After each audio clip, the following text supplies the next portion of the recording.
I am Ben Doc Askins, the Psychedelic Science War storyteller, and this is the Anti-Hero's Journey podcast.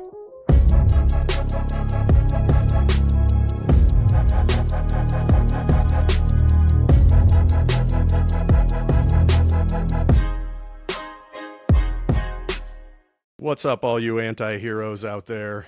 Doc Askins here, bringing another podcast episode to you. I've got a special guest. Jennifer Chesak is the author of the Psilocybin Handbook for Women. She is an award-winning freelance science and medical journalist, editor, and fact-checker, and her work has appeared in several national publications, including the Washington Post. Chesak earned her Master of Science in Journalism from Northwestern University's Medill. She currently teaches in the journalism and publishing programs at Belmont University, leads various workshops at the literary nonprofit The Porch, and serves as the managing editor for the literary magazine Shift. Find her work at jenniferchesak.com and follow her on the socials at Jen Chesak, Chesak. Jen, it's a pleasure having you on the podcast. Thank you for having me. It's so fun to be here. I'm excited. So this is one of our Q5 podcast formats where I just ask 5 questions that are some of my favorite questions to ask clients in ketamine-assisted psychotherapy preparatory sessions when they're getting ready for a medicine session. We're not doing any of those sorts of things today. We're just using that as the stretcher for our conversation. So getting things rolling with question number 1, Jen, what is your story? Great question. Yeah, so you covered a lot of it in the bio. I'm a medical journalist and fact checker, manuscript editor, and adjunct instructor, and I love doing all of those things. It seems like I'm constantly juggling a lot of balls, but I think that's what I love about being a freelancer. I wanted to be a journalist since I was 10 years old. I had a fifth grade teacher who just sort of really encouraged that, and I ran with it, and it was the best thing ever. So I was the editor of my high school paper, worked on newspapers in college, got into broadcasting. I was a television reporter in like what I would call a former life. I mean, it wasn't really a former life, but it feels like a long time ago. Now I focus mostly on the written word, but absolutely love it. And as you noted, I just recently wrote the Psilocybin Handbook for Women, came out in or launched in June, published by Ulysses Press and distributed by Simon and Schuster. And that has been sort of the journey of the past year for me. Really, I got the book deal in June of last year, and then it came out in June of this year. So my foray into psilocybin and the research related to that, and in terms of women's health especially, was kind of a very deep dive crash course. But I went far into it and really enjoyed the writing process. In my personal life, I love to garden. I love to read. I mean, you have to convince me to put the book down at night. When I was a child, my mom used to come in and peel it off my face because I'd been reading and then would fall asleep. So I've been an avid reader my whole life. I love to run. Um, and I am a wife, a daughter, a sister, a friend, and I'm not a mother, not in the usual sense at least, but I do mother we have a fennec fox as a pet. We rescued her from a breeder. We just absolutely love her. She's getting up there in years right now. She's 13, which is kind of old for a fox. So she's got like old lady fox arthritis and stuff like that. But we love her. And we also care for it's about 9 to 12, depending on the day, feral cats that kind of convened in our yard at one point, and we've been feeding them obviously and caring for them. And I trapped, neutered, spayed, and released them. I guess it was last year that happened because there were so many, and I wanted to stop the cat population and be a good citizen. And so we did that, and it's been a really rewarding experience because they still hang out in our yard and have become really friendly. So they're not necessarily feral anymore, but we feed them, and that brings a lot of joy to my life. So that's me in a nutshell. What a beautiful story. I'm so glad that you were willing to share that with us. Absolutely. I read your book last night. I was telling you before we started recording, and I don't typically give books like a wholehearted affirmation and recommendation very often. I tend to be a very critical reader, and I did have one major piece of criticism for you It's Okay. that I don't think the title of the book is true since it says that it's for women, but I think it's actually for absolutely everyone. So that would be the only piece of criticism that I might bring to what is otherwise an excellent book that should receive as far and wide of a readership as possible. Thank you so much. I will take that criticism and I like that criticism. Thank you. Awesome. Yeah. So your story's beautiful. You share a bit more of your story in the book just to put a hook out there for people who might be interested in hearing more. There's a lot more to Jen than meets the eye or the ear, I guess, here on the podcast. And you should pick up her book and listen to what she has to say for sure. That'll roll Thank us you. into question two, though. Question one's about your story, and it's about memory and history and about who you are and where you're coming from. Question two is, what are your intentions? Which is more about your hopes and your dreams and your imagination and where you're planning on going next. Absolutely. So I guess my intentions are really to help raise awareness about how women's health often takes a back seat in the mainstream medical system. Just to put that into context, because I always like to back my stuff up with facts. That's the fact checker in me. So one of the things I love to talk about in relation to this is so women were largely excluded from early stage clinical trials until the 1990s, which is really frustrating.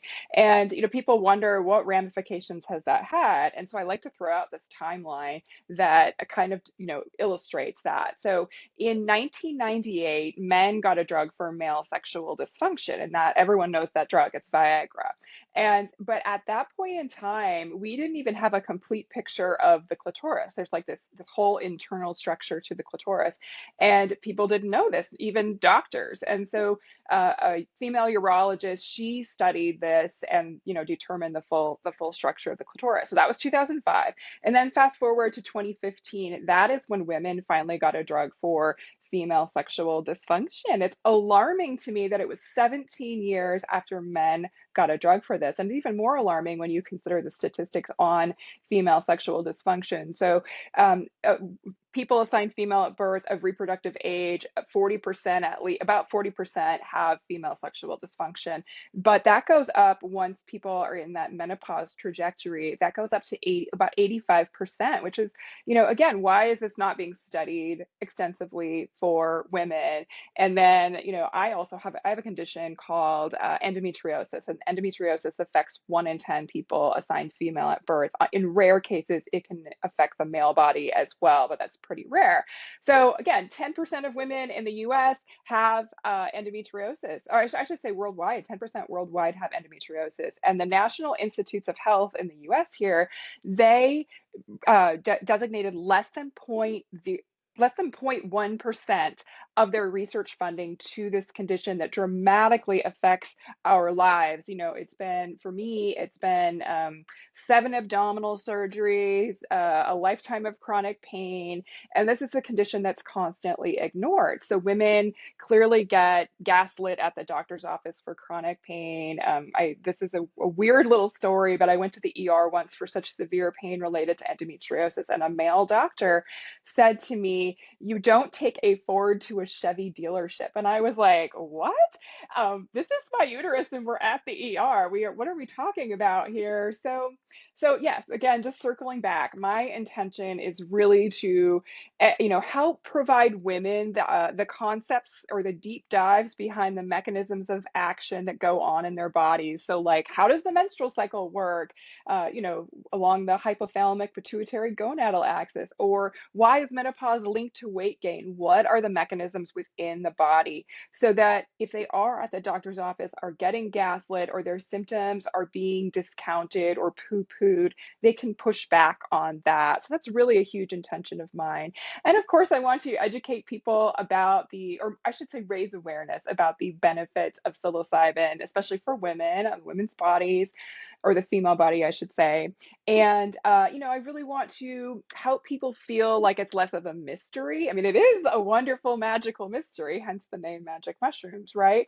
But I am interested in helping people understand like what goes on during a psilocybin journey so that it's less scary, perhaps, especially if somebody's interested in trying it, but they're a little hesitant, because the war on drugs has put a lot of misinformation out there. And so I want to try to erase some of the stigma surrounding using psilocybin or other psychedelics and things like that. So, yeah, I guess those are my intentions.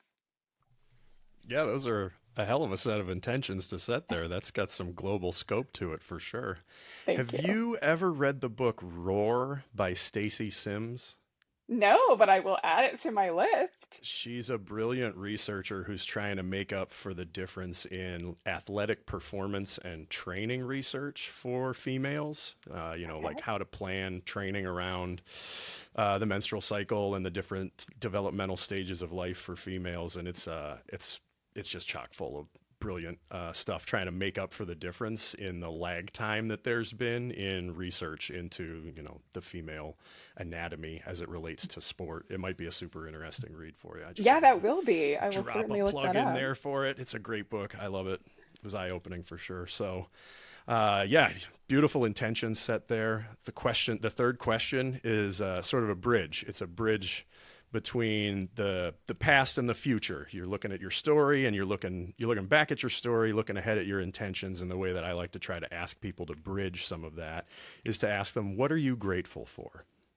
Oh, wow. I feel like I have so much gratitude. It was really hard for me to think about this question and how to answer it. So I think top of mind, I'm super grateful for my parents, especially, I mean, as they're getting up there in years, and I know that someday they will be gone. But I have so much gratitude for the support and love that they've given me. My mom is like my absolute best friend. We'll talk several times a week for like an hour or longer. And I feel like my husband and my dad back home is always like teasing us about how often we're on the phone in a good way. It's funny, but I just absolutely love her. So I'm so grateful for my support system and friends. And one of the things that I realized during my psilocybin journey was I could really feel during this journey, I could feel like threads of light connecting me to all the people that I know and love and whom, love me back and care for me. That was something that I experienced during my journey, and it was a lasting thing after my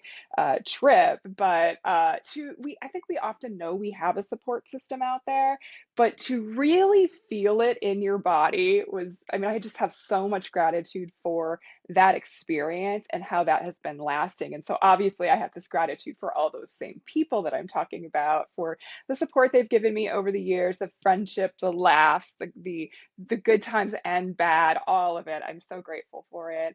I'm grateful to, I think I mentioned my husband already, maybe not, but I'm grateful for him. And then grateful for my dog. He passed away 2 years ago. It's almost 2 years now.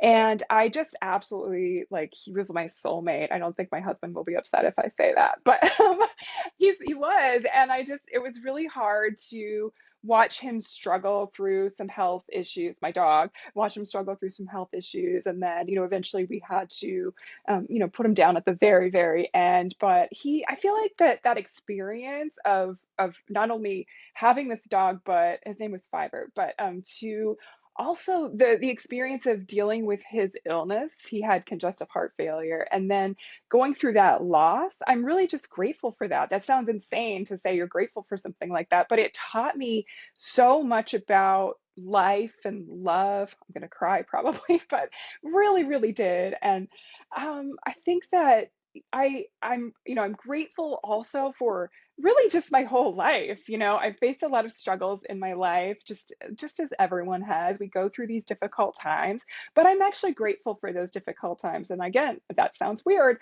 but they've taught me so much about perseverance and resilience. And as I grow older, so I'm 44, almost 45.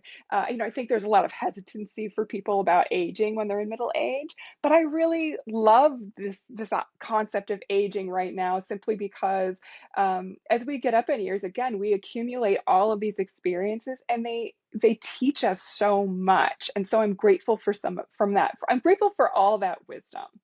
Yeah, I think, oh, one more thing I would say. So I have had a lot of health struggles, chronic health issues, endometriosis, I already mentioned, menstrual migraine, asthma. So I've had chronic illness my whole life. And despite all of that, I think that I really recognize and am grateful for what the body can do.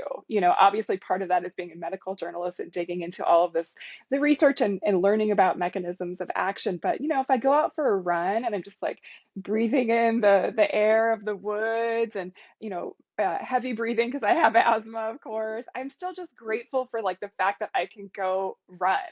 That's such a miraculous thing to me even to this day. So yeah, that's me, just full of gratitude over here. Yeah, I can hear in your answer to that question the amount of integration work that's gone into you being able to answer the question that way. Like it's Thank you. obvious. The ways in which we're able to embody paradoxes, like you're describing. The ability to be, like it sounds insane whenever I say that I'm grateful for the worst thing that ever happened to me. That's integration work. That's embodying all of life's paradoxes in a way that overcomes fear with love. And I feel like that's my calling in life, is to try to help as many people move in that direction as well. And I can see it and I can hear it in you, and I think it's a beautiful thing. Thank you. I was going to add, just from something that you said, it triggered this thought in me. It's that when I was working with my guide for my psilocybin journey, he sent me an audio recording, and it was kind of like a meditation, and it was his voice, and he was just giving this sort of mantra, and I really liked the mantra, and something that you just said kind of pulled that into my brain. It was, the love that you withhold is the pain that you carry. And I just, like, that was so profound to me. I still think about it a lot, and that is so true. Like, if I am ever withholding love for someone or hesitant about getting close to somebody, whether that's a new friend or whatever it is, it's because I carry pain from previous things. So profound, and you reminded me of that. Just wanted to share.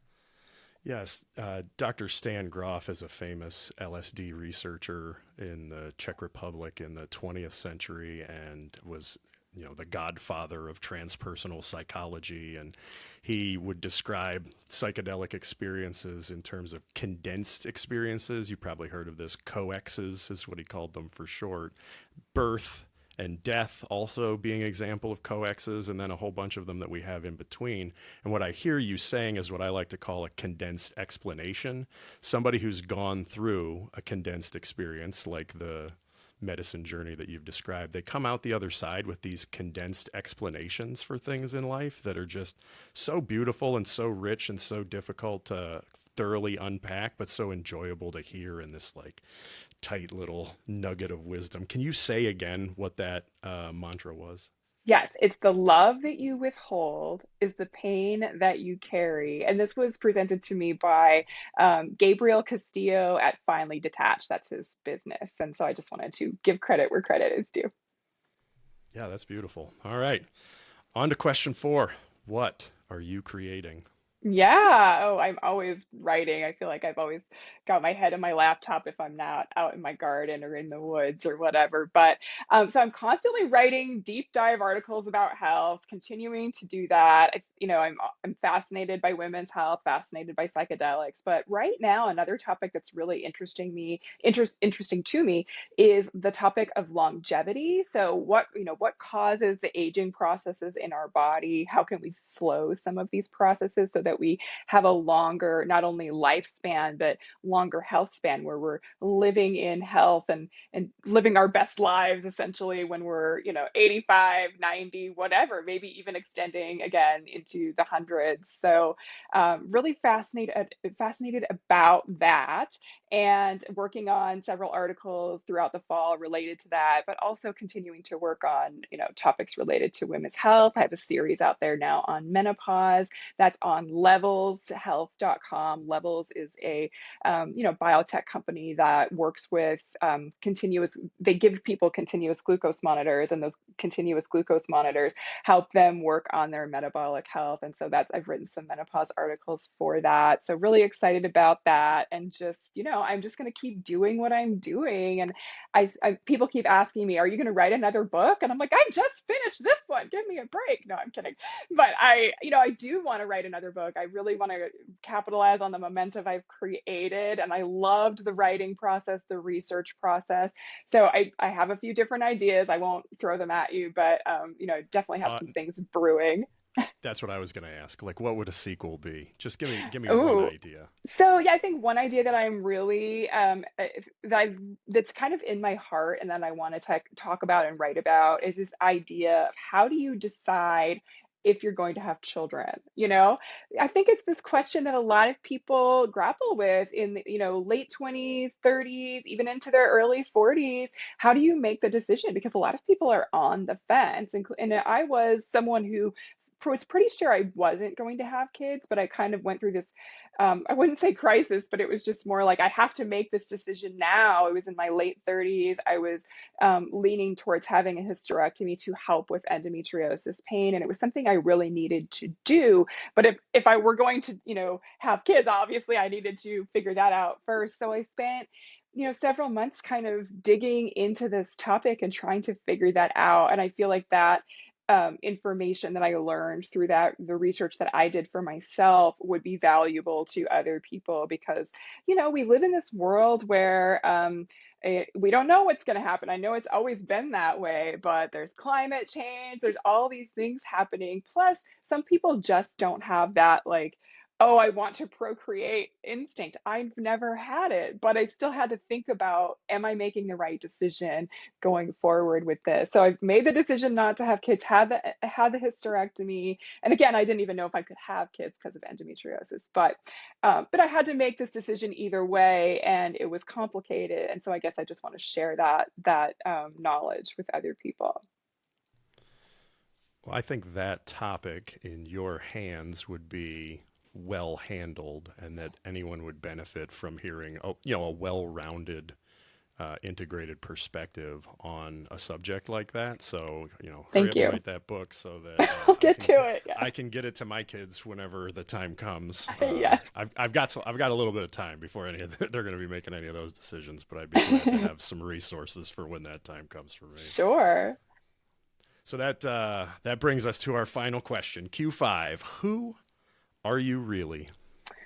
Well, I don't think I'm too big of a mystery. I am an easygoing person. I'm a positive person overall. People have called me optimistic to a fault, but that doesn't mean that I want to push toxic positivity on people at all. That's not me.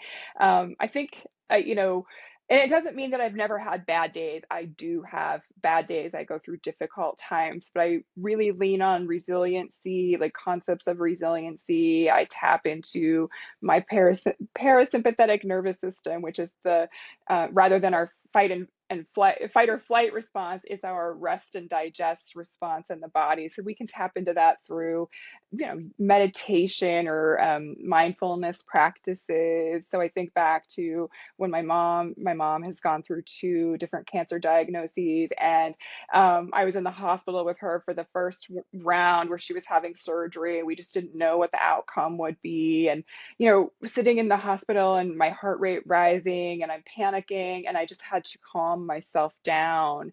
And to have those tools is really powerful. So I always encourage people to lean into mindfulness practices. But I think those are what really get me through difficult times. But really, in a nutshell, I think I care about the general human experience, our universal things, whatever that may be. And, like for example, I remember I was doing some work in Croatia, and I was interviewing people who they spoke the language there. I had a photographer who was with me who spoke only French. And then I speak a little Spanish, but that wasn't involved in the trip. And so I had only English to work with, but our universal language of just sort of like laughter and smiles and things was really prevalent, really pronounced to me, and that kind of was just a cool experience to see that. So not only laughter, but we share pain. When we have a difficult experience, we can all relate to that. And so I'm really tied into the general human experience. But overall, in a nutshell, I would say that I'm just like a happy-go-lucky golden retriever. If I were a dog, that's what I would be. I would just see floppy ears, running around with my tongue hanging out, big smile. That's me. I see that. I see that in you. Thank you. And it's beautiful. You Yeah, see absolutely. my resemblance of a golden retriever. Okay, good. Yeah, they're always smiling. Even whenever they're Yes, sad, they there's like are. a smile on their face, right? Like they're Absolutely. just genetically hardwired to have a smiling face, right? They are. Yes. Yeah. Any final thoughts that you'd like to share with our audience before we conclude our conversation here? I think one thing that I did want to share is the idea of this model of that researchers have come up with to describe what happens during a psychedelic journey and how it can be so beneficial to people. And so I'll quickly explain that. It's called the Rebus model, and you've probably heard of this. It stands for relaxed beliefs under psychedelics. And what that means in a nutshell is that so in normal states of consciousness, our minds are pretty rigid. And when we're young, they're really flexible. They're entropic because we haven't really formed our beliefs about the world around us or how it operates, or the beliefs about ourselves. We're still forming our identity. So it's really flexible as kids. But as we get into adulthood, some of those pathways start to solidify, again, pathways of how we think about ourselves and the world around us. So that brings on that rigidity. So these researchers, it was Robin Carhart Harris and Carl J. Friston. They're doctors. I should have used doctor in front of their names, but anyway, so they came up with this great model, the Rebus model, but they came up with this analogy to describe it. And what they said in this research article that I read was that so in normal states of consciousness, our brains are in that rigid state. So we can think of it as like a frozen pond. Your brain is like a frozen pond. And then when you are on a psychedelic, so this is your brain on drugs, right? But this pond becomes thought. So when it's rigid and it's frozen, if you tried to drop a new belief on it, like in the form of a rock, let's just say, so we're dropping this rock on this frozen pond, it doesn't gain entry, right? So if you're trying to change the beliefs that you have about yourself or the world around you, it's hard to do in a normal state of consciousness because that rock just hits the ice and doesn't do anything. But if we have this thawed pond, because we're on psychedelics in this altered state of consciousness where our minds become flexible and entropic, almost like that childlike state, and we take a belief and we try to drop it in that pond, it gains entry and causes a ripple effect. And I just really love sharing that analogy because I think it helps explain and take some of that mystery out of, well, why does this work for things like PTSD, depression, anxiety, etc. So just wanted to share that. So psychedelics make your mind into a slushy pond is what I'm Yes. taking away from that one. Perfect. Yeah, you're just a slush. All right. Well, that's Jen Chesak, everyone. It's been a pleasure. Doc out.